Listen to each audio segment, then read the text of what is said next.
नमस्कार। तनु की जुबानी चैनल में आपका स्वागत है। हमारी आज की कहानी है संस्कार। मयंक अपने आप को बहुत खुशकिस्मत मानता था क्योंकि उसको बहुत अच्छी पत्नी जो मिली थी। मयंक की पत्नी नीला और उसकी माँ में बहुत अच्छी बनती थी। दोनों माँ बेटी की तरह रहती थी। बहू अपनी सास से बिल्कुल बेटी जैसा ही बर्ताव करती थी।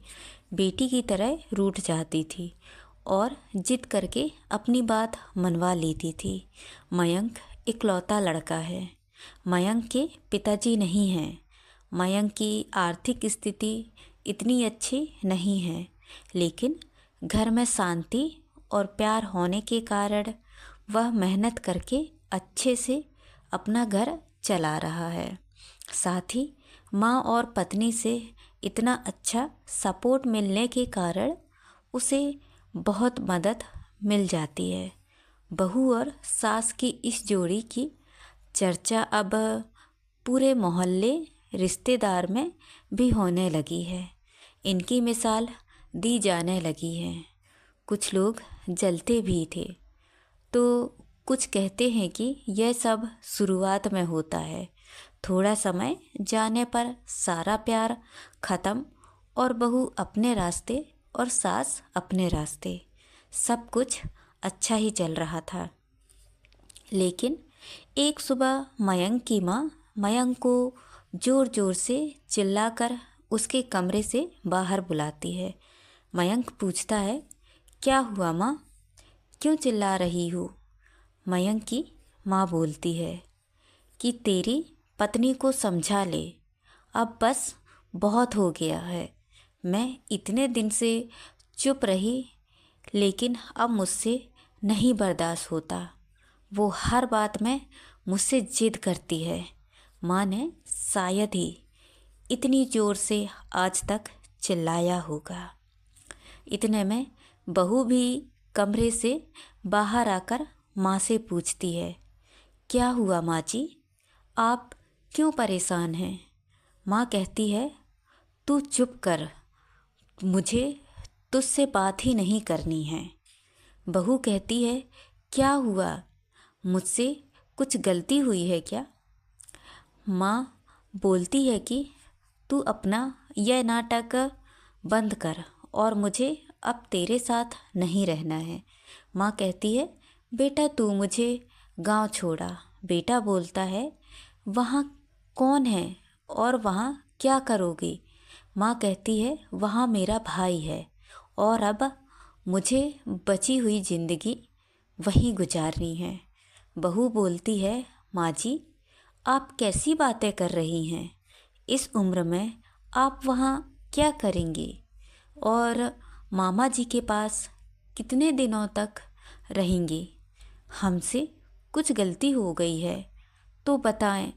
माँ बोलती है, तू तो मुझसे बात ही मत कर। मैं तेरी माँ नहीं हूँ।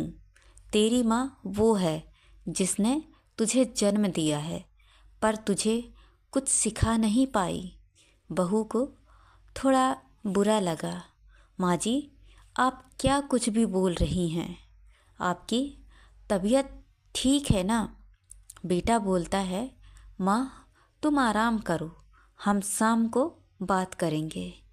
माँ एकदम जिद पर अड़ जाती हैं, मुझे अभी गांव छोड़कर आ, अब मुझे यहाँ नहीं रहना है।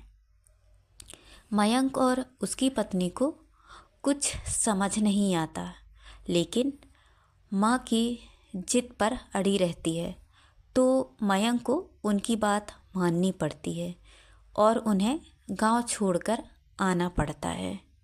पर घर आकर फिर वो अपनी पत्नी से बात करता है। पूछता है कि तुमने उन्हें कुछ कहा क्या जो माँ जी इतनी बिगड़ गई हैं? नीला बोलती है, इस उम्र में अक्सर यह होता है, चिड़चिड़ापन आ जाता है। हम 2 दिन बाद माँ जी को वापस ले आएंगे, आप चिंता मत करें।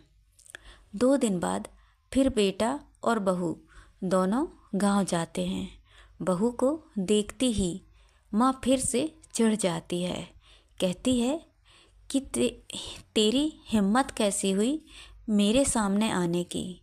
मैं मर जाऊंगी तब भी तू मेरे पास मत आना, मुझे हाथ मत लगाना। बहू को यह बात सुनकर जोर से रोना आ जाता है। वो रोते हुए कहती है कि आप यह क्या अनाप शनाप बोले जा रही हैं?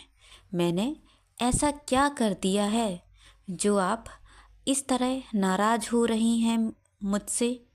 माँ जी वहाँ से उठकर कमरे में चली जाती है और दरवाज़ा अंदर से बंद कर लेती हैं। मामा जी भी उन्हें बहुत समझाते हैं लेकिन वो नहीं मानती। बेटा और बहू वापस अपने घर आ जाते हैं। बहू अपने कमरे में बैठी रोती रहती है। मयंक भी कुछ समझ नहीं पाता है। माँ जी को गए अब 15 दिन हो गए थे। इतने दिन तक उनसे दूर ना बेटा रहा ना बहू।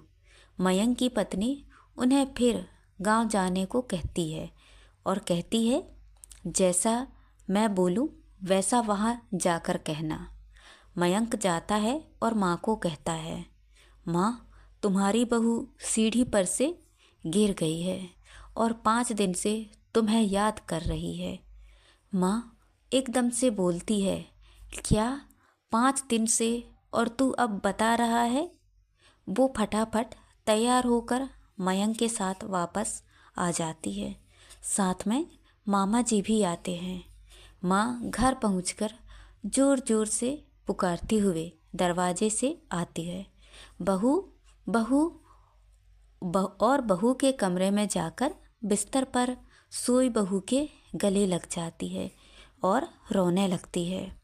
बहू भी माँ जी से मिलकर रोने लग जाती है। फिर बहू कहती है, जब आप इतना प्यार करती हैं तो वहाँ क्यों बैठी थी 15 दिन से?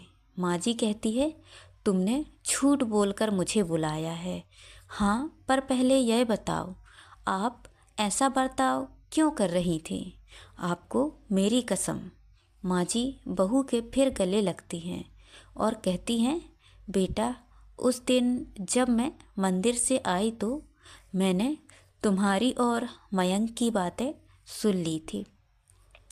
तुम बोल रही थी कि अभी हम संतान पैदा नहीं कर सकते क्योंकि उसकी ठीक से परवरिश नहीं कर पाएंगे।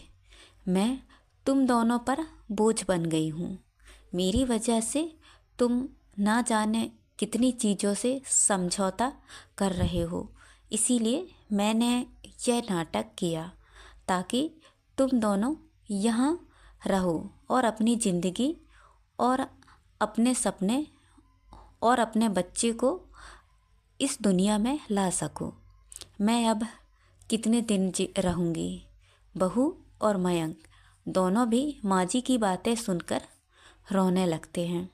बहू बोलती है, अगर आप दोबारा ऐसा करेंगे तो हम कभी अपनी संतान पैदा नहीं करेंगे। आप हम पर बोझ नहीं हैं। माँ जी एक बात बताइए, क्या आपको हम बोझ लगते हैं? जब कोई माँ अपनी संतान को बोझ नहीं समझती तो फिर बेटे और बहू कैसे समझें? ऐसा सोच सकते हैं और जो ऐसा सोचे वो अच्छा इंसान नहीं है। मयंक कहता है, माँ अब तुम भी यहीं रहोगी और समय आने पर दादी भी बनोगी। पुराना परिवार तोड़कर नया परिवार नहीं बनता है, सबको साथ लेकर बनता है। साथ रहेंगे तो सब अच्छा होगा। फिर माँ जी वही अपने बेटा और बहू के साथ फिर रहने लगी। तो दोस्तों ये कहानी आपको कैसी लगी? लाइक और कमेंट करके ज़रूर बताएं और चैनल को सब्सक्राइब करना ना भूलें। तो मिलते हैं अगली कहानी में। बहुत बहुत धन्यवाद।